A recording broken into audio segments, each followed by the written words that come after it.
Hello, everyone, and welcome to a special episode of Set Listing Bruce. We are ending up September, our anniversary month, with an anniversary show. Frequent guest and my good friend Mark Hornok is joining me, and we are talking Nebraska tonight. So first, Mark, welcome to the show. Thank you. Thrilled as always to be here. It's strange to think of being called a frequent guest, but you are nice enough to have me back again and again, and it's a blast. So we've got to spend it. Let's move to Nebraska. So you are the king of the segue. Thank you so much. So Nebraska is its anniversary. And so you reached out to me and said, hey, Jesse, any way you would want to talk about it? And I said, absolutely. So talk to me a little bit why you wanted to talk Nebraska. So Nebraska, and we can both get into how we discovered it or when we started listening to it or whatever, but the short version is this is one of his most important records. I think it's something, and I actually think that the reason to talk about it even more so on the anniversary at this point is we can come at it from a completely different context than we could when the record first came out. And I believe that's true because of the biography and then also Broadway. We know Bruce Springsteen, the person, much more than we did in 1982. In 1982, he was a rock star like anybody else. He was up on the stage and he had that superhero thing that we have with a lot of our rock stars. But when you get down to it, what you find out was this was a guy, like a lot of us, going through a really hard time, feeling bleak about some things, feeling lonely, dealing with depression that at that point he did not understand, the depression of growing, or the depression of his father that he grew up with that he did not understand at this point. We get to see this record today from a completely different place than we did all those years ago. The other thing that I think is important about Nebraska is this was the beginning of the idea, and it was unintended, but it was the beginning of the idea that Bruce could work outside of the E Street Band. You know, you can debate how you feel about that. You can, if it's a good idea, if it's a bad idea. You know, we have this non-E Street Band record coming out soon, but the short version is from that point forward, Bruce understood that he didn't have to do it exactly the same way. And basically, after he finished Born in the USA up right after Nebraska, it's now become the unusual situation that the full E Street Band is in the studio recording. The new norm is that he plays around on the farm and he puts this part in, and maybe Max drives in and drums one afternoon, or maybe somebody comes in and fills their part in. But it is now rare, and that really started by accident here in 1982, that the E Street Band plays together. So we know Bruce in a different way. This changed how he records forever. And then I think the last part is this record has had a huge effect on people, but also the singer-songwriter world as well. Atlantic City, I think by far is his most covered song. That's clearly not the most famous Bruce Springsteen song. It's not Born to Run or Thunder Road. But if you go into Apple Music or Spotify and you type in Atlantic City, the choices just never end for how many people have recorded that. And that's true of Mansion on the Hill and some other songs as well. There's a cool factor to Nebraska that if maybe some people don't like the excitement or the loudness of a Badlands or a Born in the USA, there are still people that love Nebraska, even if they don't necessarily worship Bruce the way that we do. And I don't know what it is. It's different in some way. I think it's in the, I don't know if it's the Brian Hyatt book or another place, but just to kind of close up the thought, Little Steven says, that an artist could never, how did he say? He could never be closer to the audience than this. And the reason why was he wasn't singing for an audience. He was literally just singing for himself. And it created something different. And if you don't like produced, loud, energetic, sing to the back of the arena Bruce Springsteen, which I love that part of him too, But for people that don't, Nebraska still has a lot of meaning. So there's all sorts of reasons. And then as a follow-up, it's just so different to what he was doing on the river. And then again, afterwards on Born in the USA.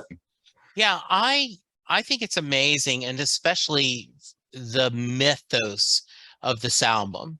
And the idea that this was just supposed to be demos, and then the mythology has built up, and similar to the John Ford, the man who shot Liberty Valance, right? The idea, after a while you print the legend, where little Steven's like, this is the album.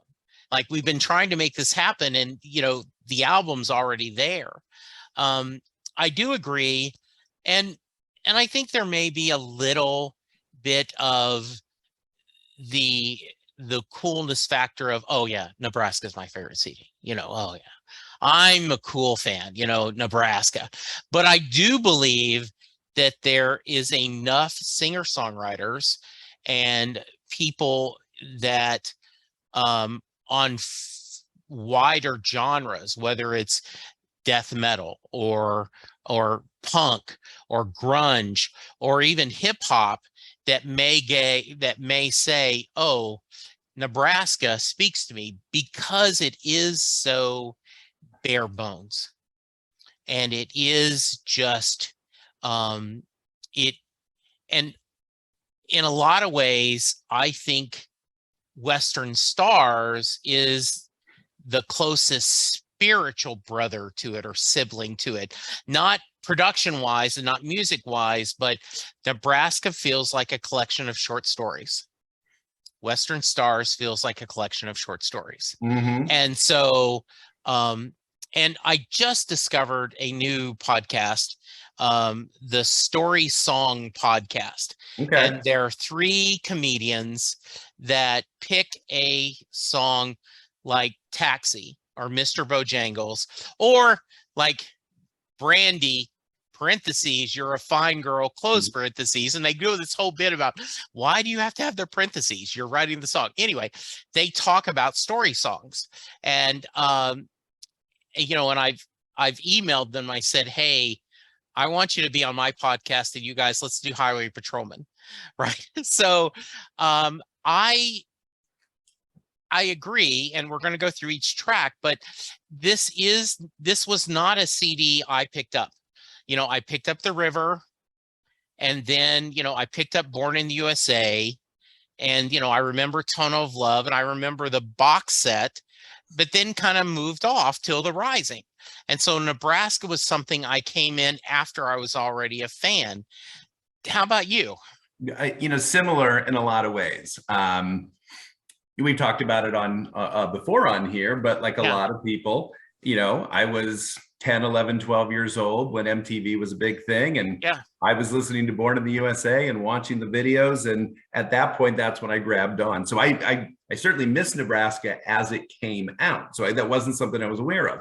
And then over time, I definitely had the box set. So I was at least the live box set. So I was at least aware of those 3 songs, but those weren't the songs I didn't know. Those weren't the songs that I went and got excited about. They didn't grab me in the same way. And then, I started collecting the other albums, and I had almost all of them. And I would even say Nebraska was one of the last catalog albums I bought, because, I looked at it and I didn't recognize the names. That wasn't something I'd heard on the radio. And then the other thing is, that cover is not, it's dark, it's a little bleak looking. And I think we've all been in a record store, especially when we were younger, and that's something you did more often. Sometimes you pick up an album cover and you were interested just by what you saw. There wasn't a lot there to make me feel that way. Now, I certainly regretted that later. So at some point I bought it just because I was buying all of them, and I listened to it and I liked it, but it wasn't until I even had it for a couple years in college. It seemed like my roommate kind of grabbed onto it at the same time. We just started playing it every day. And at some point, I just couldn't stop playing it. And at some point, I knew it inside and out. But I had that record for years before I really appreciated it and really fell in love with it much later. Yeah, and I'm asking for a little bit of grace from our listeners, right? But even if you put on, like, let's say you're going to sample it and you put starting with Nebraska, that isn't a song that captivates you, right? It is, he's kind of got that singing voice, and he's talking about a killer, and he's talking about, like, so this is not Hungry Heart. This isn't, I'll Drive All Night. This is something very different. And when you start exploring it, like when you get to Atlantic City, and when I did Songs of My Life, Atlantic City was the song I never get tired of, because I think partly because of, you said, there's so much diversity. There's so many different ways that people can do that. And, I know that our buddy Ken Rosen, routinely does all the Dancing in the Dark covers, right? And a lot of people love to do that. But I think Atlantic City gives you enough of a depth of stories that it is. And, when you hear the band do it compared to, like, someone else, you're like, is it the same song? What do you do? So yeah, I totally agree with that. And I'm sure we'll talk about it a lot more when we get to it. It's one of my top 5 Springsteen songs. It's so good, and it's so good in every format and every version, and it's been redone in different ways, even by Bruce himself. And it's one of my favorites. Something you said that sparked a little bit of thought in me is you used the word kind of the legend, or the myth of Nebraska, or something like that. And a lot of that is true. And the truth is, you or I were not there. Right. But a lot of this first came out way back, I think, in the Dave Marsh book that came out after Born in the USA. That's where we learned, at least I learned, and then maybe some Rolling Stone articles, exactly how Nebraska was created. But a bit of that, I wonder how much some truth is, because as the years have gone on, the first piece of the legend was that, and even to the point, there was talk of naming the record January 3rd, 1982. Mm-hmm. That was a possible name, because the legend was that Bruce sat down with that recorder and recorded the entire album all in one day. And for the most part, that's probably true. But as you read more and more, and as Bruce has commented on it more and more, or Mike Batlin, who was the recording engineer there at the house, the truth is most of those songs were probably written over a couple weeks. Some of that recording probably happened back as much as mid-December. And what they probably did was, on that day, put them in that final format and kind of recorded them till they were done. Personally, I love the idea that it was this great epiphany that stood out all in one day. But I think both Bruce and other people have said there was a little more to it than that. The other thing about the legend that sometimes I wonder about is, and I think this is directly from the Marsh book, I could be wrong about that, the idea that the only copy Bruce was carrying around in his shirt pocket for weeks at a time. Yes. And maybe that's true. The truth is, I don't know. But if you read, and you can actually see the letter and the song list in the songs book. Yeah. He sent John Landau a letter talking about all the songs and a song list. And I'm assuming he sent him a copy or a tape to refer to. Now, maybe that was one and the same. Maybe he sent him the only copy. But again, whatever the truth is, I love the idea that he was just dragging that one tape around in his pocket, because whatever the truth is, it emphasizes the point that you made. He was not recording the next E Street Band album. He thought he was coming up with a way to show them what he wanted to sound like, to not spend 2 or 3 years in the studio like Born to Run or Darkness or something like that. He wanted to speed up the process. And what he had there was probably a pretty good idea, and something completely different came out of it. Well, and that's kind of like, the myth is Letter to You, right? As they all showed up, and I made when I was lucky enough to have Maureen Van Zandt on the podcast, I said, like, is it a sleepover? Do they all bring sleeping bags? And they're all like, do they go home? And, and as you start breaking apart, that some of these songs were recorded at different times and everything. But the myth is that Letter to You was the first time they'd had this studio all together in a while. And, the film is a beautiful film and shows. but I also love, and Terry Smith talked about this, that it was either it was I think it was Gary, or it might have been I'm drawing a blank. One of the members of the band, right, said, Roy said, "Hey, can we not try to beat the demo this time?" Right? Like you do the demo and then you come in and then we got to go, okay, we have to make that sound better than what he's already done. Is there any way we could just go in? And they all had their little legal pads and they started writing, and they came up with the songs on Letter to You. Once again, that's the myth, and I'm going to buy it. I love the idea that Bruce is trying to figure out, how do I write these songs? How do I get them down? And instead of doing the little tape recorder like we all had, the cassette, right, that you push play and record at the same time, and start recording, like, oh, here's something a little bit better for you, a little more high tech, which is silly now that we think about how low tech that is. And okay, let's do this.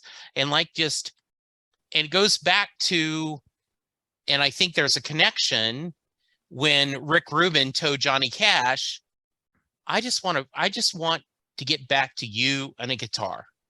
Let's do and it becomes the American recordings.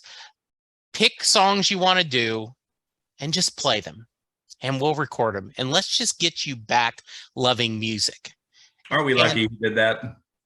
Oh, I mean, just in fact, couple years ago, my buddy Charles and I, the one I do a Doctor Who podcast with, we said, all right, we both kind of challenged ourselves. Okay, pick 5 places if you could go back in a time machine, because Doctor Who's all about traveling in time. What shows would you want to go see? And I said I would want to go to that Cash show where Reuben was in the audience, and then be backstage to hear them talking about. That would be fascinating to hear them saying, hey, let's get you back to doing what you being Johnny. And Johnny ended up doing a couple of songs from Nebraska. Yeah. So there's that connection. Yeah. The amazing thing about that, he did those not long after they came out. Johnny, if you go back, Johnny Cash did so many covers. He was always looking for songs to sing, but the 2 songs that are on that record are kind of, I think it's only 9 songs on there. It's a huge chunk of that album, and both those versions that he does are so good. I wanted to say one other thing you made me think of, and who knows if this is legend or truth as well, but I can't remember where I read this, which one of the books it was. And let me just say, if you're interested in all of this stuff in particular, all the books are great, but you can get so much information about all these songs. The recording part of the Bruce Bass website is invaluable. And if you want to get lost in there for a couple hours on a work day, that is a wonderful place to be. So thank you to whoever's doing that. But one of the things that I read as far as the recording, and you talk about him recording to that 4-track machine, well, then they eventually mixed it right onto a boombox that Bruce had that, you would record a tape on, a cassette tape like you and I would use back then.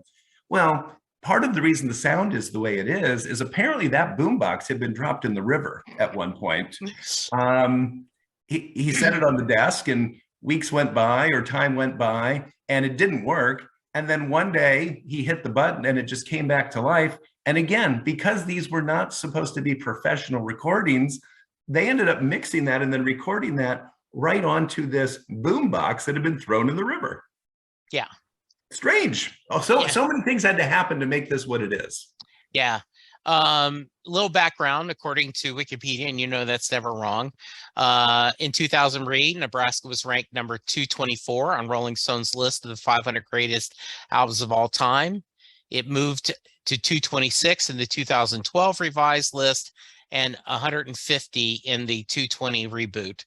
There are critics that say, Richard Williams wrote in Q Magazine, Nebraska would simply have been a better record with the benefit of the E Street Band and a few months in the studio. I think it's different album then. And I know that is a lot of people wail. They want to hear Electric Nebraska. I think, and I'd love to hear your thought, I'm okay with the E Street live versions that we've gotten of the different song. I don't need a studio version of them trying to capture that music, that magic. What about you? I agree for most of that. I never need to hear the Seeger sessions open all night again, Right. if we can keep that away. But it's very interesting. And I was lucky enough to be in Omaha a few years back when he played a good chunk of the record at an E Street Band show. And, you know, we probably will never hear all of that. And maybe it doesn't even exist as much as we all hope that it does. Right. Clearly they tried to record those songs, or at least some of those songs. I don't know if you saw this, but there was a video going around Twitter a few months back where Toby Scott was at some sort of convention overseas, and to show as part of his recording technique, he was playing versions of Born in the USA through the process. Now, all those tweets have been taken down and the video seems to be gone from the internet, but what you heard was the Born in the USA that we've heard that basically came from the Nebraska session that's on tracks. And you can obviously hear the finished version, but he plays some sort of version that is well in between those two.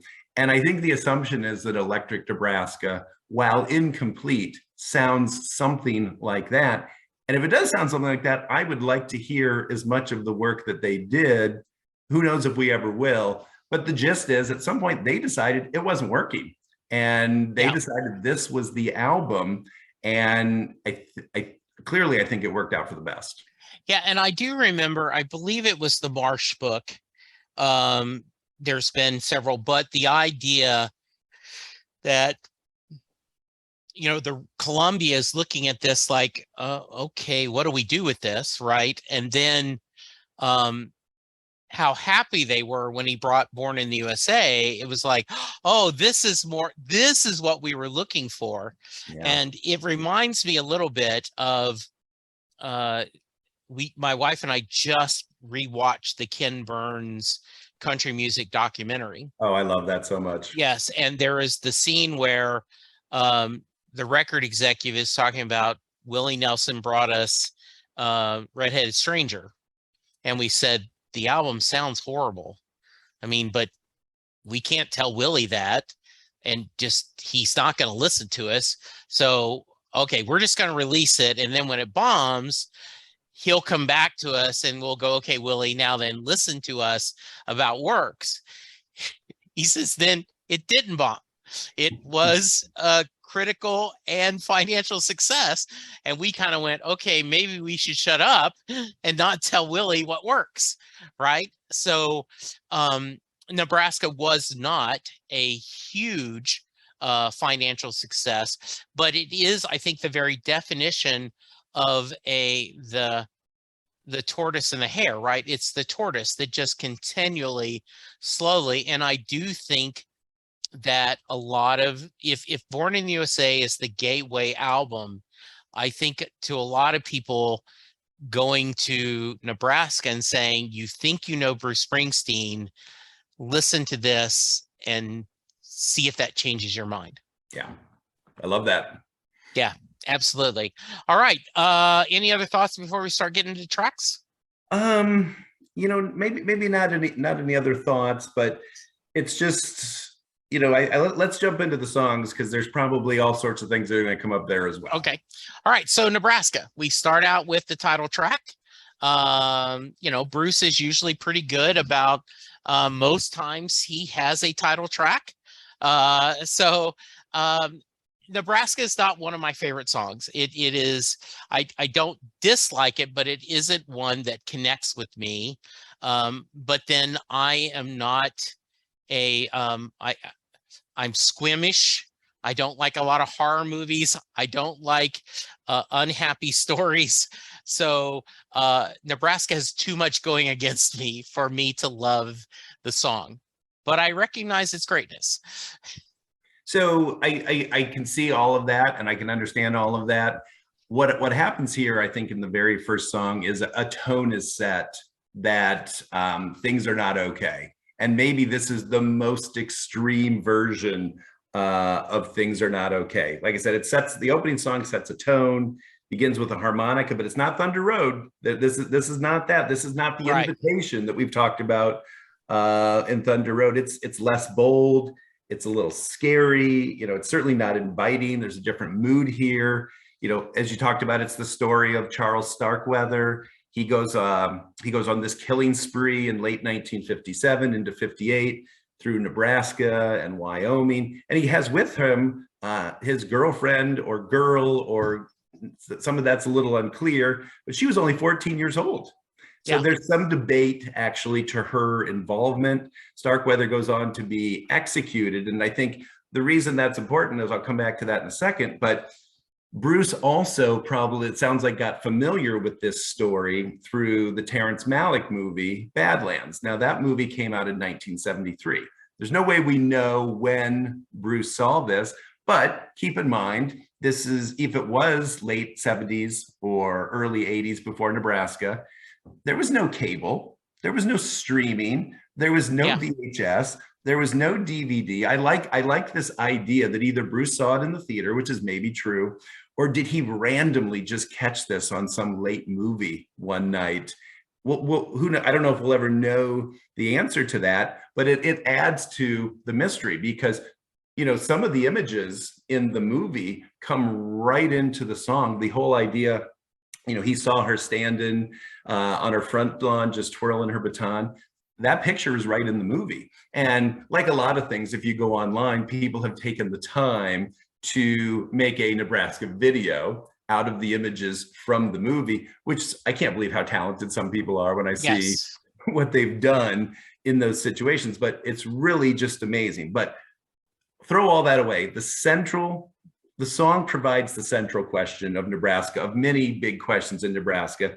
And, remember, we've learned more about this guy, that at this point, he wasn't always feeling good, or he was feeling isolated. He was feeling depressed at times. So it brings up the questions all in this song. Why do people do bad things?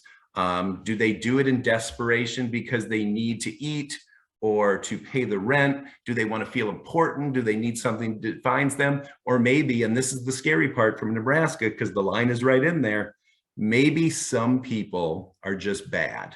And I think we've all felt bad about ourselves, maybe not quite to this level for sure, but it provides the scariest possible answer. Maybe some people are bad, because Starkweather says in the song, he says, I can't say that I'm sorry for the things that we've done. He isn't sorry. He said, in fact, it was fun. Yes. I mean, that's the whole thing about it. And it's creating this image that maybe the world is a scary and bad place. And it is not. You're right. This is not a sing-along song. This is not something you're going to put on repeat. But as a story song, and for something that's job is to set the tone of the record, that's what it really does well. Yeah. The other thing it reminds me of is back in right before Michael J. Fox had gotten sick, he was in a movie called The Frighteners, which was a comedy horror movie. And one of the spoilers, one of the ghosts that he sees is a ghost similar to someone like Starkweather. And, there is that, and he has a young accomplice. So I always think of that when I'm hearing the song. And yeah, I also think of the Batman movie when Alfred tells Christopher Nolan, when they're talking about the Joker, some people just want to burn it down. They just want chaos. And so I think that comes with that. And it does sit you in this is not Hungry Heart, right? This isn't Out in the Street. This isn't even I Want to Marry You, right? And so Bruce is going to take us on a different journey and buckle up. So, And all those are good points. It's not an accident that it was the first song, because if you go back to that tape yeah, that Bruce sent to Landau, they didn't release it in that order. In fact, all the songs didn't even make it onto the record, but they didn't release it exactly the way that he handed it to him. They put thought into the order yes, like anything else, and this wasn't accidentally the no, opening track. yeah, absolutely. All right, so we moved to Atlantic City. Very early in this podcast, Jay Armstrong and I picked our 5 favorite Springsteen location songs, and both of us had Atlantic City as number 1. I'm on the record. I do think this is definitely, if not top 5, top 10. It is a song that I love to cover. I have told the story before. I was in New Orleans. We were on Frenchman Street, and we were in a little bar, and it was a Sunday afternoon, and there was a guitarist, a piano player doing a stand-up piano, and a female singer. And they said, hey, the premise is we're just in the living room. He says, we don't regularly perform with each other. We're just going to have fun. And so they took a break. They were passing the hat, and, I was putting some money in it, and Linda said, go ahead, ask. And the singer said, well, ask what? And I said, I'm a huge Springsteen fan, and she knows I want to ask you if you can do a Bruce song. And she's going to roll her eyes because, no, you're not. And she goes, oh, Atlantic City is one of my favorite songs. I'll do Atlantic City for you. And I was just like ecstatic, because often you'll get I'm on fire, like if someone is doing it. And she did a great version of Atlantic City. And it was like, oh, what a great joy to hear this female soul singer do a version of it. So I just think it was his first video. And it is truly, you've heard the E Street Band do a lot of versions of it. You've heard them do it acoustical, and it's just a great song. I totally agree. And I think something else that's important to bring up here, and I'll give a couple thoughts on some of the lyrics as well, but Nebraska has this reputation of, this slow acoustic record. And for the most part, that's true. But in reality, if you look at it up close, it's really every other song is actually a little more upbeat. And that starts with a slow song in Nebraska and then picks up with Atlantic City, and then it slows down again with Mansion on the Hill, and then speeds up again with Johnny 99. It does that the entire time. So comparing this to like Ghost of Tom Joad, which is much slower and borderline spoken at some times, Nebraska is much closer to a hidden rock record, because that's what it was meant to be. But talking specifically about Atlantic City, so lyrically, we talked about Nebraska asked if people were just bad. Atlantic City asked, what can make us do bad things? This is a question that comes up all through Bruce's work. It's easy to point out, way back to like Meeting Across the River as an early example of this.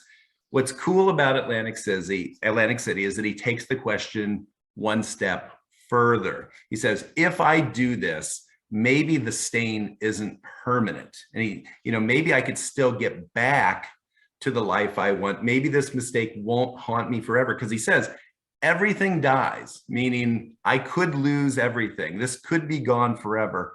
But maybe everything, comes back. Maybe it's not everything that dies someday comes back. Maybe even if I do this thing that I know isn't right, if I do this thing that is different than what I believe, if I do it for the right reason, will I get away with it, and will everything actually still be okay? And that's a conundrum that many people have twisted around in their head when they have to make a decision about something. This guy's sounds like is in kind of a life and death type situation, but I've never heard anyone lyrically put that thought out there as well as I think Bruce has done here. I'm confused about whether or not I should do this. If I do this, am I ruined forever? Or maybe will everything still be okay? How do I know? There's so much there. It's one of his best songs. Yeah, and out in the streets, put on your best dress, baby, and darling, fix your hair up right. And this is put your makeup on, fix your hair up pretty, and meet me tonight in Atlantic City. There is a writer who wrote Beyond the Palace, and Sarah, and I'm drawing Sarah's last name blank, and I'll look it up. But anyway, she was in an interview talking about that she was not a Springsteen fan. Her dad was, and she had no interest in Bruce, and her grandmother died. And she was searching for something to listen to, and she had gotten a CD, a cassette that her dad had made, or a mixtape. And the song Atlantic City came up, and the idea, she had just lost her grandmother, and said, now everything dies, baby, that's a fact, but maybe everything that dies someday comes back. And she kept just dwelling on that phrase over and over again. And the beauty of this song, right, is it their relationship that can come back? Because he talks about, right, our luck may have died, our love may be cold, but with you forever I'll stay. Is it their luck? Is it their love? Is it the spirit? And, the idea, all of us, to quote Harry Chapin, says, we don't know there's an afterlife. We hope there is. But the idea is there a way for our loved ones to come back to us, for we get to do that? And I think there is through memory. I think there is through song. And, just those two phrases, there is so much depth there. There is so much, that I think I'm sure there are college courses where they break apart these songs and talk about all the different meanings of it. I love all of that. I mean, and however someone feels, even from like a religious standpoint, are you going to see that person again? Yeah. Is our relationship over forever? There's so many questions in here. It sounds like an easy story, but it's not, because those lines can mean so many things. And then at the end, like a lot of Bruce Springsteen songs, he gets on a bus and he's getting out of here to look for something better. Yeah. So there's some of that in there too, but it's just another piece where it's asking these questions that are all through Nebraska. And again, this was a guy that was maybe struggling at the time and living in this house by himself. And he's wondering, hey, are some people bad? If I do something bad, does it make me bad? There's so much of that there. And there's just not a lot of records that deal with this kind of thing. Well, and the line down here, it's just winners and losers, and don't get caught on the wrong side of that line. You could see a younger Bruce Springsteen, he's not a kid at this point, but the idea of there's winners and losers, this musically, it's either a win or it's a loser. What if, am I going to be on the wrong side of this line? You could really get in some extra depth of, do I do what I want to do creatively, or am I Brian Wilson, the Beach Boys, right? Like the Beach Boys are like, hey, I want to be a rock star. They just were talking about it. Mike Love's like, look, I like being a rock star. I like touring. I like having girls scream for us. I like making a lot of money. Brian, I don't care about, the Beatles. I don't care about Rubber Soul. I don't want to beat the Beatles. I want to be a rock star. And you're torn between that. So I don't know if that's what he was thinking, but that is certainly a vision of winners and losers, and don't get caught on the wrong side. I love that line. And we were thinking about, we talked about the covers a little bit, and particularly the band doing Atlantic City. And I love what they do there, because on that line in particular, he says he's south of the line. Now, what he does there is he makes it a little more country, a little more southern, if that's the right word. But what he's also saying in a different way, but it still can mean the same thing. I'm below where I'm supposed to be. I've made a choice on the wrong side of the line. And rarely do you see someone change a lyric that is kind of that well done. So I love what the band did there by using the south of the line, because it's the same thing, but it made it their own and sounds cool too.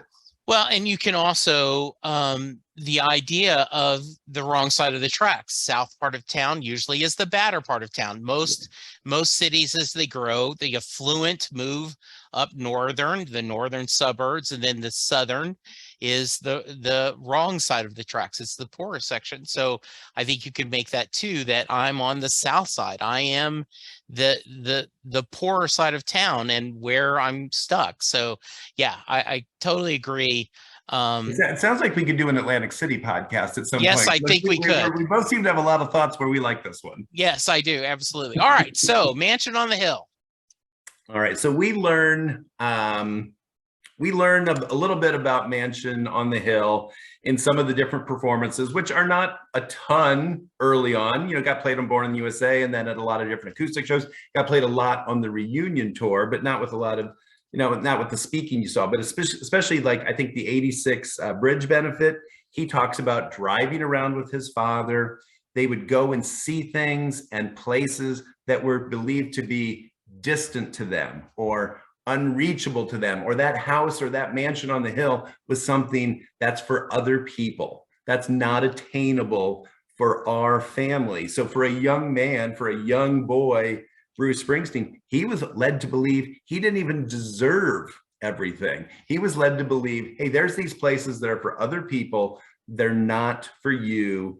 They're not for me. So not only did he look at it as something he couldn't have, there was this life that he couldn't have. He talks about during the summer, hearing people laughing and lights shining at the mansion. Something is happening there, something he doesn't have or can't have. And he never seems to make any movement towards success in the song. Instead, we see now, instead of this kid, we see this adult here looking at this house. You could, maybe you've driven past your old house from when you were a kid, or an old girlfriend's house to see what's happening, or just a place where you used to work or play or whatever. And you kind of you use it as a memory. In this case, here's this adult driving by these places and still having the same bleak unhappiness that he has back at the very beginning of the song. It's super sad and depressing, but it falls into this same idea that the world is not fair to everybody. Some things are good and some things are bad, and maybe you're on the south of the line or the bad side of the line, and maybe you're there permanently. Do you know if at this time, is this when he has started discovering like Hank Williams? Because Hank Williams has a song, Mansion on the Hills, and the last verse is, the light shine bright from your window, the trees stand so silent and still. I know you're alone with your pride, dear, in your loveless mansion on the hill. Absolutely. There is a lot, right? I don't think there's any question, because a lot of people mention that. A lot of the books will mention that Bruce was into Hank Williams at this point. Yeah. He had gone back and heard all those records. He absolutely probably cribbed the title right out there. And you're right, the title is inspired by the same song, in my opinion. In the Williams song, we find him at the end staring into that window of lost love you referred to. Yeah. The idea of driving past the house or looking at it. But really, the crazy thing, the Bruce song is even bleaker. He never even had the girl. He never even had the house. He never even had a possibility of getting those things, where maybe Hank Williams is talking about something I had and lost. What's so much more devastating or depressing about Mansion on the Hill, this kid never even had a chance to have these things and doesn't expect anything good to come out of his life. Yeah. I absolutely agree with that. And it is, and I had not noticed the pattern until you brought about it, slow, a little bit fast, slow, a little bit fast. I'm not saying, slow rock, but there is an upbeat thing, like, because we moved to Johnny 99, another upbeat. I believe, and I've talked about this before, I believe there are scars you get as a kid that never go away. And Bruce's family were poor. They were struggling for money. And, and now then there are people that criticize, how can he talk about that because he's a multimillionaire. He now is half a billionaire, right? Just alone. But you don't forget those years, and we'll talk about this in a couple of songs coming up, right? But he mentions a couple of times, I've got debts no honest man can pay, and he has joked about, like, he had never played the IRS in his not once, and all of a sudden when he became well known, the IRS came to him and said, hey son, you owe some money. So I think a lot of this was calling on him with that too, that how do I handle success, and the idea of he's been there where you've struggled for money. So yeah, I love that. And then anyone that's been through a job loss can understand the desperation and the feeling. I mean, right at the beginning, he says, he lost his job because they closed down the auto plant in Mahwah. So this is something that really happened. This is an auto plant that closed down not that far from him. There's a good chance he knew people in this situation. They tried to find a job. They tried to make themselves better. They were doing everything that they were told to do to find the American dream. They were looking for a job and they couldn't find none. Other things that are interesting about Johnny 99 is, and you see this a lot in Bruce albums, but as you see it a lot in Nebraska, is this use of proper names. Johnny 99, Ralph, Mean John Brown, or even a destination of the Club Tip Top. It makes all of this so real. And I bet if you lived in that part of the country and you happen to work at that auto plant, all of this feels very real as well. We're talking about real people with real life problems. You brought up the debts no honest man can pay. I mean, that's clearly a line that is repeated. It's in Atlantic City, and then here it again, it is in Johnny 99. And that kind of reaffirms the ideas these were not supposed to be completed songs. If he's even said, if I could go back, or if I had gone back, I would have changed one of those two. And it happens again with another lyric later on, but that just wasn't the case. But the other thing is, when you have this feeling that you're not enough, or that your place in the world is going to cause you to do something wrong. The other thing is, when you go through all of these songs, you'll see all sorts of times where he's referring to people in some sort of authority that's over him. He loves to use the term Mr. Mr. happens all through the Bruce catalog. You say Mr. to someone as some sort of respect. He's talking to judges. He's talking to policemen. All through the record, there are people that he thinks in some ways have some sort of power over him, or are even better than him. That happens in Johnny 99 as well. And it's just part of the whole thing. There's this feeling of bleakness as a result. Yeah. And, the bank was holding my mortgage, taking my house away. Now, I ain't saying that makes me an innocent man, but it was more than all this that put that gun in my hand. And not to get too political, but it's very easy sometimes for people to judge others and not doing the circumstances, right? Like, okay, why are you doing that? Well, you don't know the circumstances of their life. You don't know where they were raised, what they were doing, what's going on at home to do that. And the idea of that, there are reasons how this gun got in my hand. Unlike our first song where I just wanted, I think it'd be fun to go kill people. And this one, it's like, I'm not saying I'm innocent. I'm just saying there were circumstances that put it. And I do love the line, if you can take a man's life for the thoughts that in his head, that, and, John Hyatt has a couple lines about that where I'd be, if I would be in trouble for the thoughts that are in my head. So yeah, this is a, and much like Born in the USA that has this trumpet, epic, theme to it. This is done quick. This is, this is an upbeat pace. Like when the band does it, it's almost a happy tune to it, in contrast to the sad story they're telling. Yeah, Totally. And I mean that's true all through the back catalog as well. Yeah. There's upbeat songs that don't necessarily have upbeat lyrics, Yeah. but you put it all together with everything you said, that line of debts no honest man can pay, that wraps it up so well. I would like to do it right. I am physically not capable. I have tried all of the right ways and the world has treated me wrong. And it gets back to that question, am I good or bad? What kind of person am I? And is it okay to do something wrong if I think it's for the greater good? Yeah. Oh, some of those are unanswerable in a lot of ways, but this is what's racing around in his head and what we hear over and over again. The struggles we all deal with, maybe on a lesser scale, but they're all real. Yeah, they really are. So on my list of songs I have not seen live is Highway Patrolman. I would love to see Highway Patrolman. I will make the slight case that I think actually Johnny Cash's version is a slightly better than Bruce's. I think just because of the age and the character in Johnny's voice. But this is one of my favorite Springsteen songs. I love the story. I love the idea of right and wrong, the guilt of, okay, you know, I got a farm deferment. I got to marry Maria. I didn't have to go to Vietnam.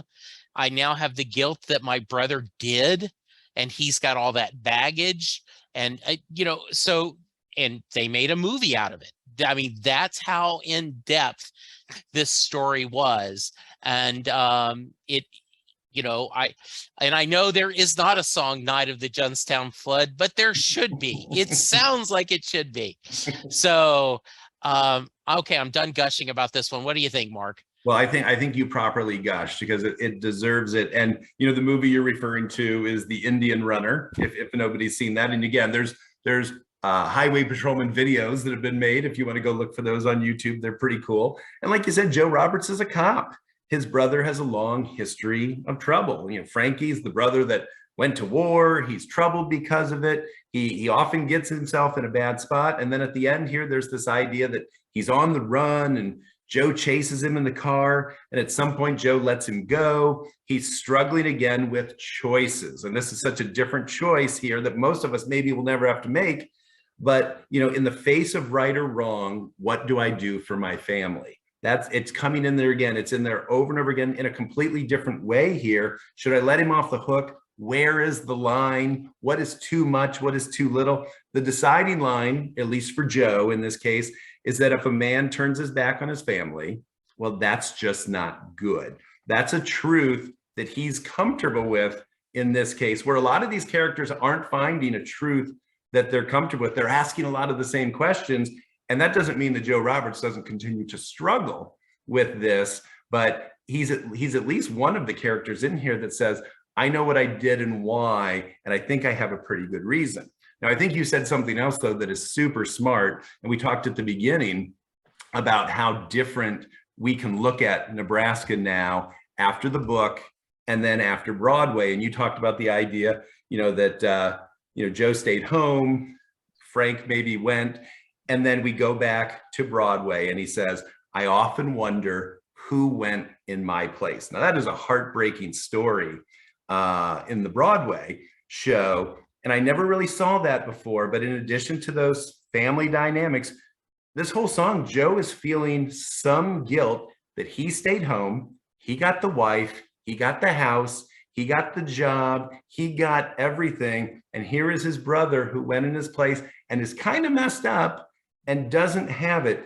That whole idea that somebody went in my place, in this case, it was one of my own family. Now, he didn't die over there, but he's not the same either. That didn't occur to me even the first time I saw it on Broadway. I think I was listening to it much later and I was like, there's some Highway Patrolman in there. It's so good. I had not connected it either till you just said it, and I agree. I have, you know, I've always said I'm not a fan of the blues version of Born in the USA till I saw it on Broadway after that story. And then I went, okay, I'm foolish for ever thinking that that's not a great version of the song. Yeah. And, you know, the picture of, they're up in Michigan, and, he lets them go to Canada, and he's, he's thinking of him and Frankie laughing and drinking and dancing with Maria. And, he makes that decision. And, is the kid going to live? The kid's not dead. We don't know. Says, right? He says he's on the floor looking bad, bleeding hard from his head. So is he thinking, well, maybe it's not murder? What was the side? And it is just a miniature family drama movie that it's easy to say, well, I'm going to side with my family, or no, the law is the law, and it's gray and it's messy. And this song really tells that story well. So the only disappointing thing, if you want to hear, and I know other people have done this, so I'll admit to having really nerded out about the song, and sat down with a map and tried to make some sense of maybe where all this happened. Yeah. Sadly, it doesn't work. And either Bruce just didn't care, or he didn't know anything about Michigan geography. But these places don't work, or don't even exist. Right. So let's agree that I don't care. Yes, I agree. And I do wonder if he was thinking of the East Coast, right? That it is very easy to get to Canada from the East Coast. So maybe he was thinking of that and not thinking. But I have to tell you, the day I sat down with that map, I kind of thought I was going to see something special, and I didn't. Yeah. Okay. I like that. I like it a lot. So we go from highway patrolman to state trooper. So State Trooper is not one of my favorite songs. It just doesn't work for me. And I think maybe it's because I love Atlantic City and Highway Patrolman so much that we go through. Thoughts on State Trooper? Well, I know where you're coming from there. And if I remember right, if you go back and read that letter he wrote to Landau, I think this is one of the songs he kind of talks about saying, I don't know what I have here. It's not really finished. I don't know what this is, but I threw it on here. It's scary. It sounds scary. It's quiet. And then, the end, you get those shocking screams that kind of just jolt you because it's so different than what you get about the rest of the song. What I think some of the things I think are important here, though, is the subject where we talked about he uses a lot of terminology of, people in authority to him. This character is obviously scared. Maybe he's done one of those things that he wasn't supposed to do. Maybe he did it for the right reason. I don't know that we'll know, but he is fearful of getting pulled over. He knows what he did was wrong, and he's almost begging. He says, "Please don't stop me." He's not just saying, "Oh, I hope I don't get pulled over. I hope I get away with this." In his mind, there's this desperation of, "Please don't stop me." He's done wrong. He doesn't want to get caught. Instead of confusion about his feelings, he says his conscience is clear about the things that he's done, but he doesn't want to get caught. He's fearful of getting caught, even if he thinks he was in the right. I think another thing that's in here is just the idea that you put on some sort of different face or different image. Bruce has used the term masks specifically from the stage when talking about, the image we put up in front of people versus not. Brilliant Disguise, I think, is probably the best song that talks about that. But the character here does not want to get caught, but he also doesn't want to be found out to be something that he doesn't want people to think he is. He doesn't want to be found out or caught and everyone realize, hey, this isn't the guy we thought he was. This is a bad guy. So as I said before, some lines repeat between songs. The idea we have here is this, deliver me from nowhere. That is a bleak sentence. This is how far away I am. I am so far away. Can you bring me back from what I would refer to as nowhere? How can I get out of this desperate hole that I'm in? How can I get past the mistakes I've made? I'm nowhere. Is there any hope for something better? Deliver me from nowhere. And it shows up again in Open All Night. But that's a big line. That is true. That is a true hole you're in when you're begging to be saved from what you would refer to as nowhere.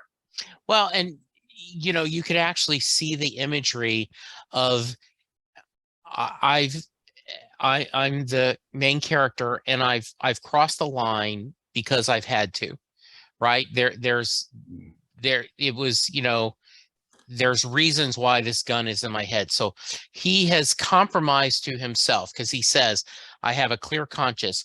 I've robbed something, I've stolen something, I've done something, and I'm smuggling drugs. Whatever he's doing, he is comfortable doing that, but he knows if he gets stopped, he is going to have to cross a line where either he's going to get arrested and his life's destroyed, or he's going to have to hurt someone. He is going to have to kill that police officer, that state trooper. And he said, maybe you got a kid, maybe you got a pretty wife. Just don't stop me. And there's been those scenes in Fargo, right? Like the first season of Fargo, I think, right, where Billy Bob Thornton's like, just keep walking. Just, you just want to go. And, and so he's silently saying that prayer because, state trooper, you probably have a kid, you have a wife, this is bad for both of us. If you stop me, I'm going to have to make a decision. I will not have a clear conscience, but I've gone too far. I can't turn back. So, I now want to go back and listen to it from that fresh perspective. Thanks for that discussion. That was really, really good. I don't know that it was even all intended, but it's what came out. And you're so right about all that. And the spirit of it all came from is, I don't want to be found out to be someone that people don't realize that I'm this guy. Yeah. So back in the old days, you flipped the album over, and we get used cars. I grew up in a house where we always bought used cars. I cannot remember my parents ever buying a new off the model car. It was a new used car. And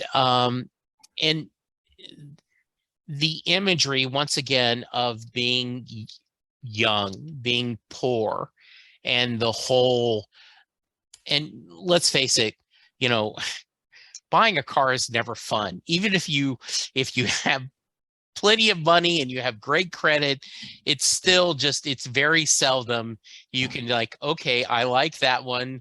Let's, you're still in there for like multiple hours. In fact, the past few times, my wife's like, okay, you go do all that, and then when it's time for me to sign it, call me and I will come. So, and the idea of this, I think of all of these songs, used car is the one that speaks to me most of being, my childhood. That being that my dad was a career military guy. My mom did not work out of the house. And I know they struggled financially plenty of times. In fact, my dad said, he said, their first house note, I forgot what it was. It was something ridiculous. And he says, and there were plenty of months where we were worried, are we going to be able to hit that house note? Mm-hmm. So how about you, Mark? It was very similar. I have this there's just this clear memory of being in junior high. And, this is the mid 80s. And at the time, a van, it was not a minivan. It was, the vans were different in the 80s. And my parents were shopping for a van. We had 4 kids. And I remember them test driving a couple really nice, new, beautiful vans. And at one point, the decision was finally made. And as a kid, you don't get this. But they ended up bringing home a used van that maybe didn't look quite as new. And it didn't have all of the features. In fact, we made fun, my brother and I, we must have been the biggest jerks, because we made fun of my parents because there was a little gold plate. And I think my dad eventually popped it off after a couple of years. But it said, this van was custom made for Don and Estelle Newman. This car was made for another family. This car wasn't even made for our family. And we always kind of got a kick out of that and made fun of that. But the truth is, there was also this disappointment that we didn't have that thing that we thought we might be getting. And I think everybody can understand that. And I'm not a big new car person, even as an adult, just because I don't know if I was brought up that way or my mindset that was that way. But for the song itself, and I want to come back to what you said, because I think there's another cool piece of that. But this, I think you could think of it maybe a sister song to Mansion on the Hill. Mansion talks about that house or that place you can never get. This is a similar feel to that, and not being able to get the car, but really that feeling that you're something less because you can't get that new car. Maybe he was embarrassed because other people had something new and nice, and I have to live in this house where we can never have anything other than a brand new used car. Great line, by the way. The pictures he describes are so clear. That whole idea of his ma fingering the wedding band, you can see that in your head so perfectly. It's just such a great descriptor of nervousness and uncertainty. She's doing that because she's not sure what this means for her family. We talked about earlier, and it'll keep coming up, Bruce has talked about depression in his father and the idea that his dad didn't have a lot of those moments in the sun where he was the hero or the big guy. And just a few weeks ago, and this is a total coincidence, but I'm so glad you brought it up, that whole idea of new car, used car. Did you ever watch the old version of the Wonder Years? I know there's a new version out now, but did you watch that show? Okay. So there is an episode where they have to get a new car, and Jack is shopping for a new car. And again, much like the story I just told you, he doesn't quite bring home exactly the car that maybe Kevin or the other kids wanted. But then, much like in the song, there's actual visual image where Jack brings that car home, and everybody from all over the street kind of comes to see the new car. Now, I think this is a lost piece of Americana, because I'm going to bet when someone gets a new car in your street, everyone doesn't come from house to house to see it. But that is something that happened. I remember that happening on my street. I remember that being a real thing. And like I said, I was listening and I rewound this part of the show because it struck me so much thinking about used cars, because there's Jack standing there with all these people around him celebrating the new used car that he brought home. And Kevin, the son, the narrator, he says that in that moment, Dad got to be king for a day.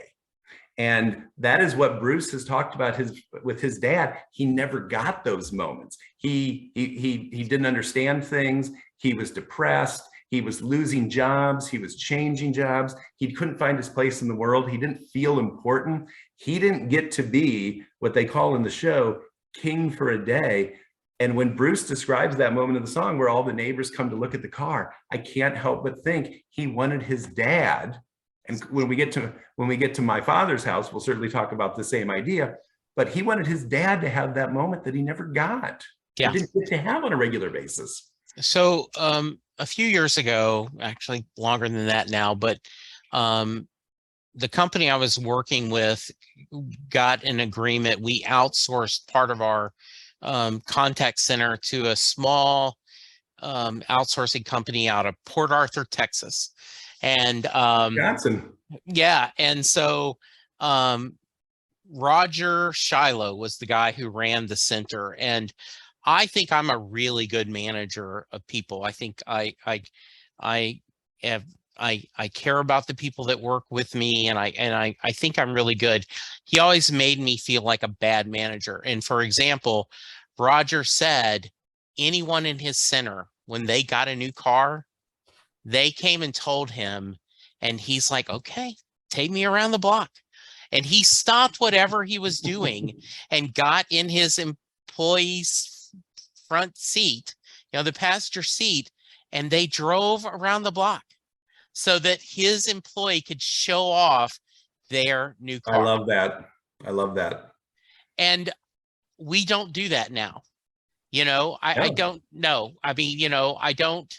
And I think it's a sadder place. Like, I'm now thinking, like, I want to, okay, tell anyone I'm working with, okay, when you get a new car, let me know, because I want to go around. And yeah, it is that. And I also, every time he thinks that I'm never going to drive a used car again, and now that you know he can collect classic cars, so they are used cars, so he's gotten past that. But I also think of that scene in Gone with the Wind, right? Where she says, I swear to God, I will never be hungry again. And God is my Scarlett is like, witness. yeah, God is my witness. And she is like, whatever she has to do, lie, cheat, steal, whatever, she's never going to be hungry again. And that idea, I swear, I'll never drive a used car again. It's funny that we spent so much time on it, because I think of it being as kind of the forgotten song on there. It gets played probably the least of any of these. Yes. It's not talked about. It's, maybe you could say it's a little cute in some ways. Yeah. But man, there is so much here to discuss and to see through a little boy's eyes about his dad and about what he wants out of the world and about what he feels cheated out of. I don't know why it doesn't get more talk. Well, and I have Wikipedia up, and it's one of the songs that doesn't have a link.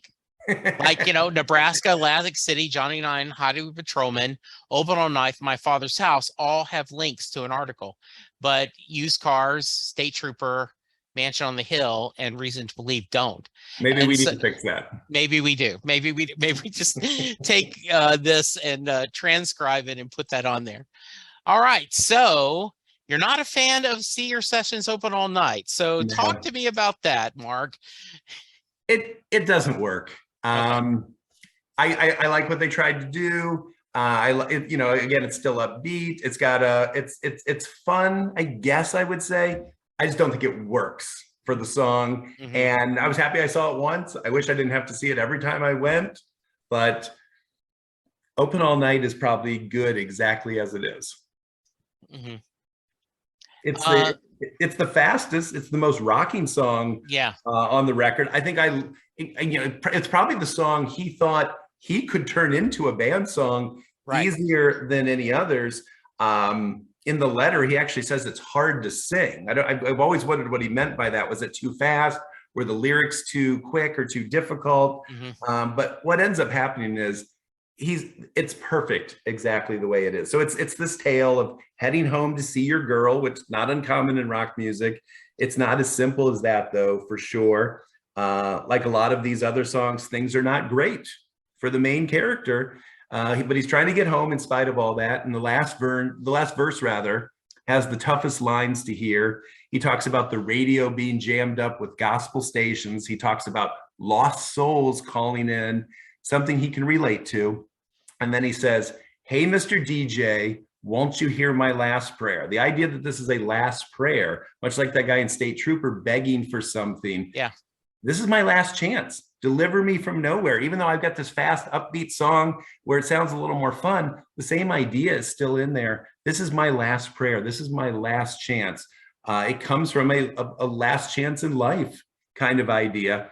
And the next line probably sums up a good chunk of 20 years of Bruce Springsteen. "Hey ho, rock and roll, deliver me from nowhere." Probably the most hopeful line in the entire record, because that's really what it did for this particular guy. It might sum up his life to this point the best. As bad as I feel, as many things that I'm struggling with, rock and roll is the one thing that saved me. Again, we heard that line in State Trooper. Here it is again. But that sums up Bruce Springsteen probably by 1982, a troubled kid 10 years earlier, finally gets a record contract, becomes a big deal. There it is. Rock and roll saved him.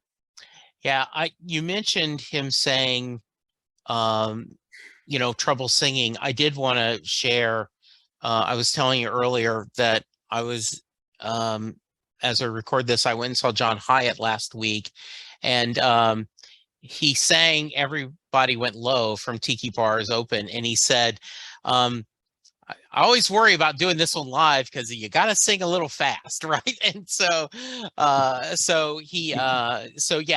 guess that is, and I think that is one of the reasons why the Seeger thing is he's got a little different rhythm on that, going on that. But also sings it pretty fast in that big band kind of way. Yeah, exactly. Yeah, it's interesting. Yeah. All right, so we moved to my father's house. Truly, the famous line that was Bruce's father was asked, "What are your favorite songs?" And he says, "The ones about me." This is, I think, one of the highlights of Broadway. I think that there is a beauty that, I think what's that phrase? You can't go home again.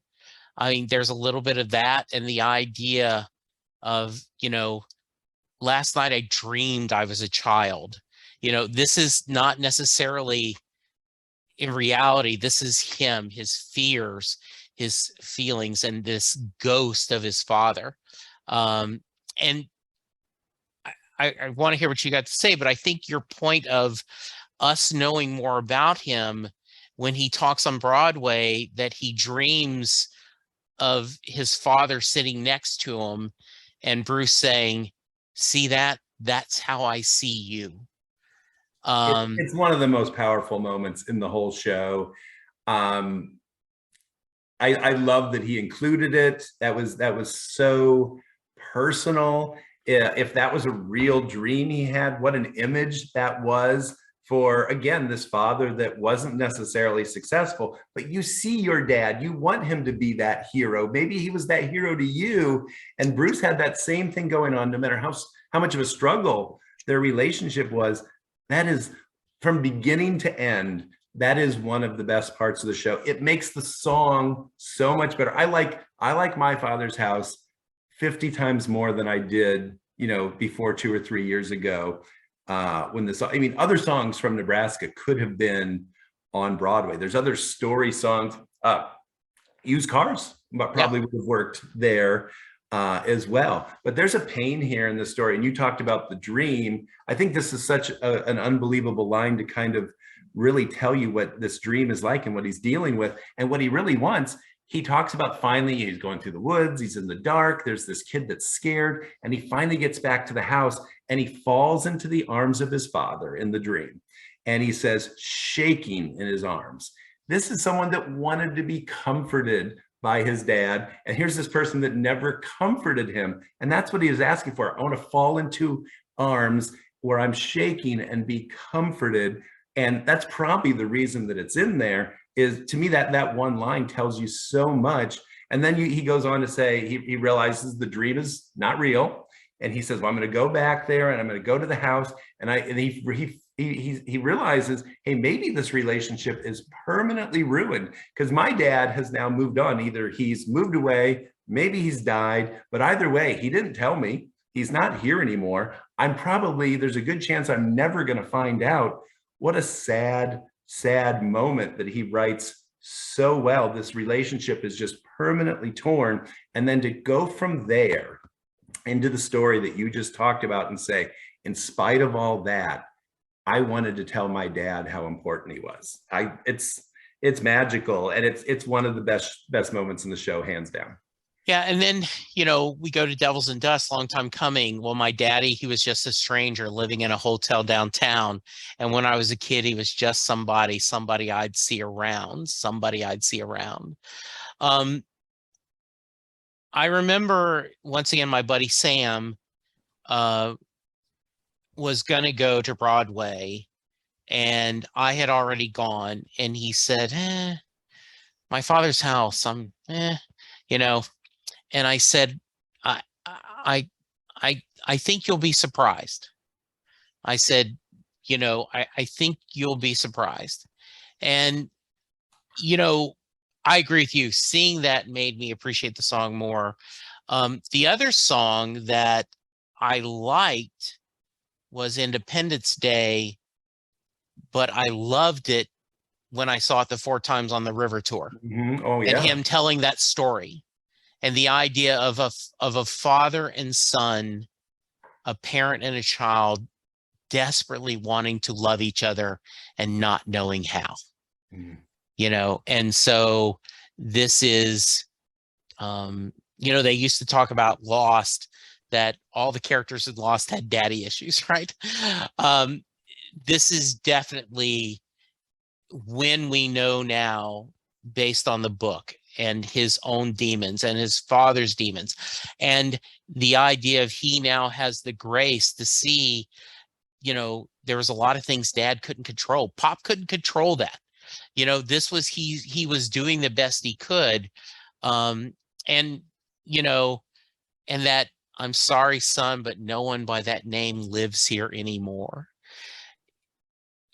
Bruce has written some sad lyrics, but there is a sadness about that it's too late. You've missed your chance. Oh, Your dream of working with your dad. And I am so glad that he later, he added the story about his father showing up and kind of apologizing that I wasn't very good, and Bruce saying it was enough.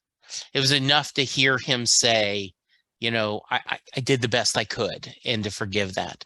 That you're right. That is such an important moment in the show, because it does bring some closure and some happiness and some of the life is okay moment to that story. You're right. It's later on, but it works. Yeah. And you wonder then when you hear the story, when Bruce will talk about, when the babies were little, it was good. He took the late shift. He stayed up all night, and all of a sudden, though, when they got there, and Patty is a saint in a lot of ways, and I think all spouses in their own ways are saints to each other. But the idea, you're missing it. Just instead of complaining to them, just you're missing it.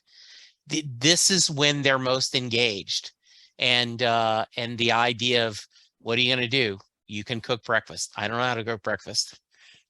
Figure it out, and I love in the Obama podcast where he says, if everything goes to hell, I could work the morning shift at a diner and I could get by. Good stuff. I love all that. Yeah. Good. All right. So, Reason to Believe. The last one. Yes. So for it, I think you could listen to this song and you could have heard all of these struggles and all of these difficulties.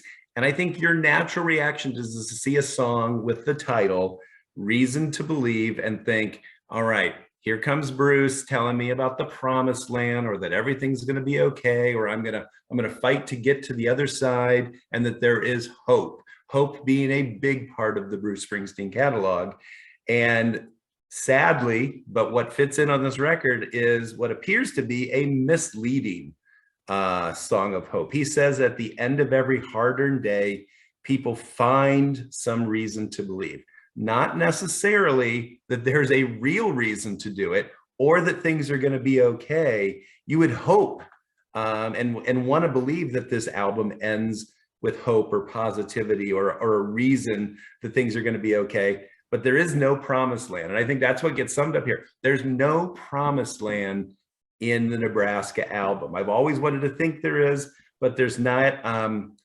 Since there's a lot of articles out there right now and a lot of people doing podcasts exactly like we are right now.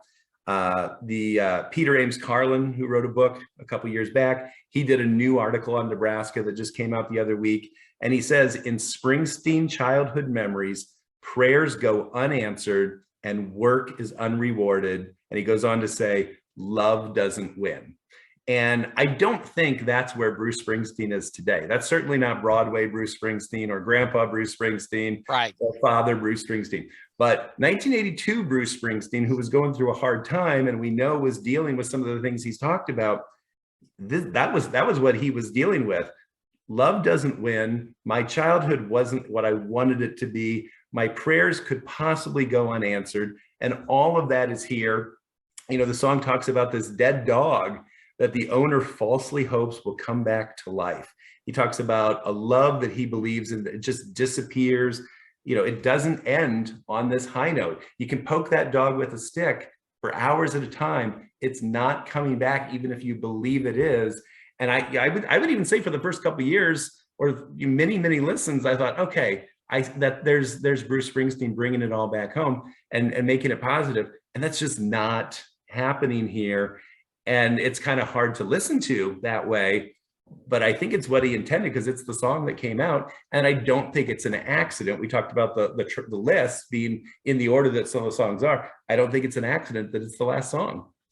Yeah, and I agree. For the longest time, I was like, oh, but even Nebraska, his darkest album, he ends with a hope.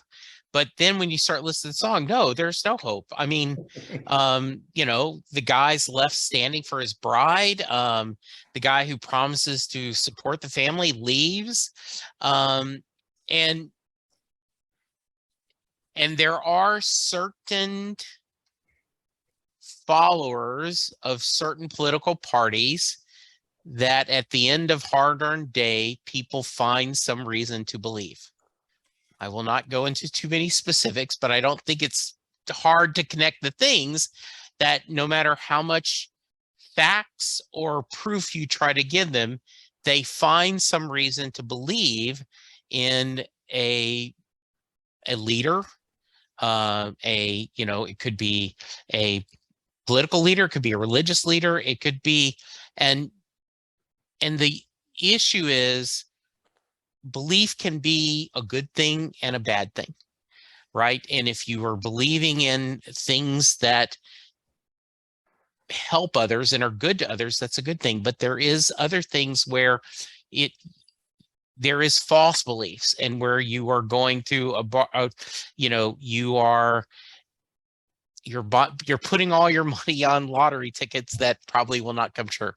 It is a very bleak ending to an album that took us on a pretty emotional journey. A bleak ride. Yeah, it is a bleak ride. And I can see it would have been interesting seeing, after Bruce and John walk away, and I could just see the record companies going, what the hell? Like, what are we going to do with this?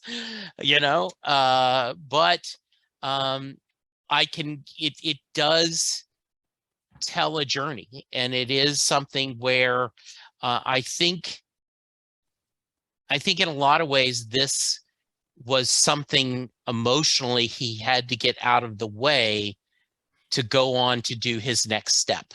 Mm-hmm. Right. And he's continued to where, I am not a big fan of Ghost of Tom Joad. I like Devils and Dust more, but I do think it's every once in a while he comes back to, and I think we go back to your point. This taught him that I can create music on my own, and I can work some of my demons out through this way. Those are all true. And it changed things forever. And it wasn't the plan, because it wasn't the plan to do what he did, right, but it certainly opened the door. Yeah, absolutely. Great stuff. Any final thoughts? Though I've kept you for a while, I appreciate you staying up for me. This is fun. I just looked at the clock, but here's what I would say.